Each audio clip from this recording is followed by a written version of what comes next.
Let me add something to 1873. Is it that? Hang on, let me check. No, 1823. Social science, held in contempt, of course, by the physical sciences, especially early on.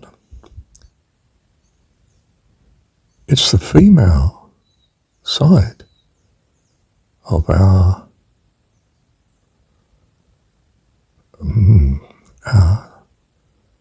study, if you like, our science. It's the living side, the creative side. And what we, as I said here in this recording just referred to, 1823, you have to endow your AI with values, purpose. And since you are not complete, entirely rational yet, you will give it an uncertainty, a quandary, and it will do, because you programmed it to do so, try and unravel and optimize in this uncertainty situation. And yes, it is hazardous. I mean, having kids is hazardous. Some of them don't turn out to be too good in your lifetime. They could wreck the shop. They don't carry on the business. They freak out and go off to so-and-so or become bandits or something, Others are angels. Just wonderful.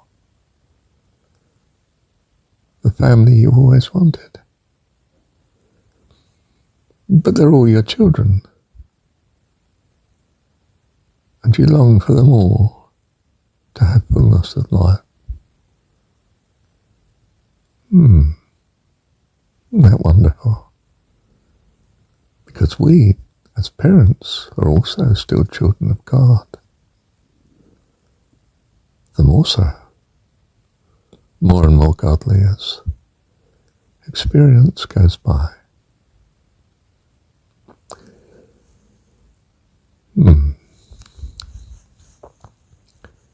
So far from science and the world being, all very worldly and spirit being all something else, no, the Holy Spirit is in the form of social sciences. Psychology, psychiatry, sociology, anthropology, even economics. It's the feminine side of science. It tries to understand the humanity of our creativity, which is, after all, what creativity is really about. Life begets more life. And the social sciences come into their own. Of course, they hold in contempt the earlier side of it, which was religion.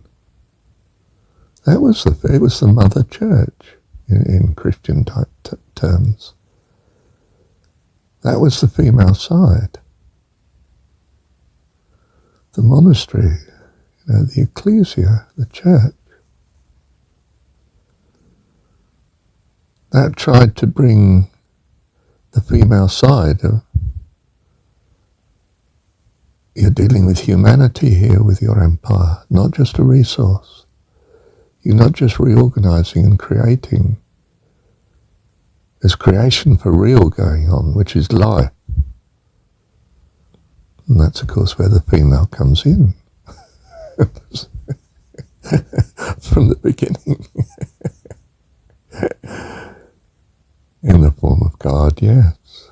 Both male and female. Thank you, Heavenly Dad. And of course, who was the genius or spiritual giant who really brought this to the fore in the academic world?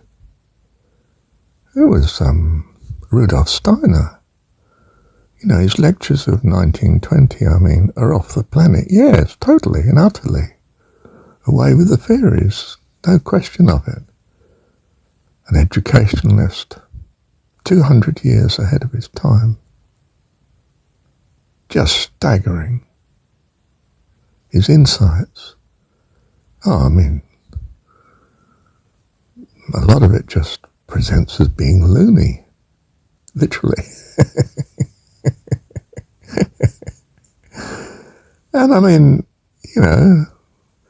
these greats, they're all from something else. He split off from the Theosophical Society, which was considered, utterly crackpot by its culture at the time. And that was what? That was gleaning from ancient religion, trying to find the common denominator of spirituality.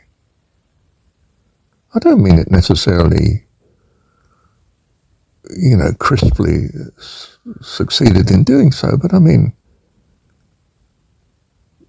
reforms of the 19th century weren't just traditional Christian religion in Western Europe.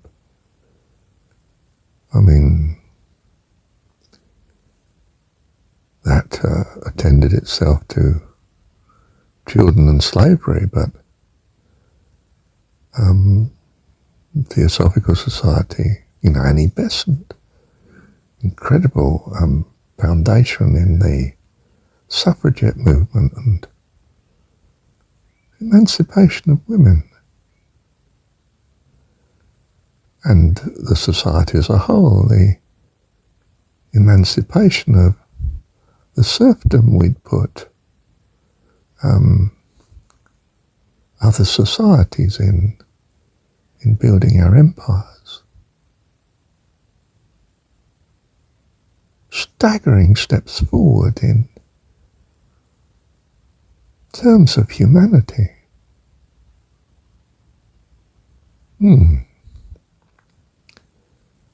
And, slowly and gradually science has come round to, oh my goodness, we need to attend to this too.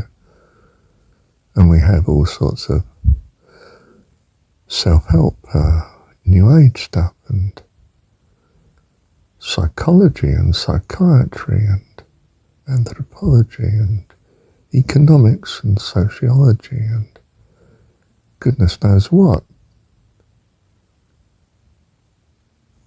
Taking a hold of these things, in its own way, of course. Coming to it as a stranger from physical sciences in a land that's far more complex, impossible almost to experiment in.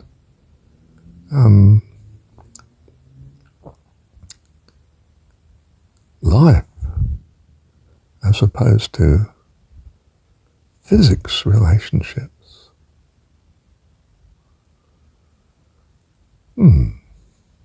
Well, it all takes time, doesn't it?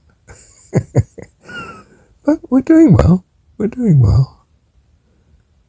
And we are becoming kinder. Fancy a state that has welfare on the agenda even.